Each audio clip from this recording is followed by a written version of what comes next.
Hello guys, today I'm gonna tell you how to use the advanced base station functions for auto emptying, mop washing, drying and tank refilling. And there we have the Dreame X40 Ultra model.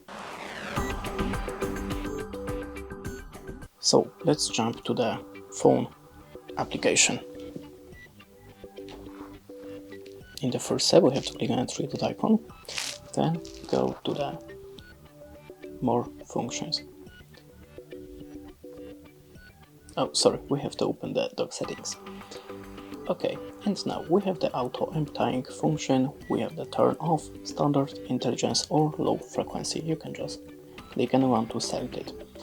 Now we have the auto detergent function. Of course you can switch it on and switch it off by the switcher.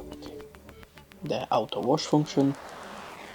The washing settings, you can set the washing mode like a light standard mode and the water temperature.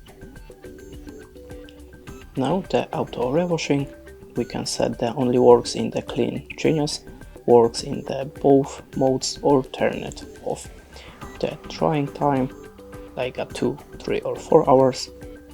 And now we can also perform the cleaning the washboard manually. Basically that's it.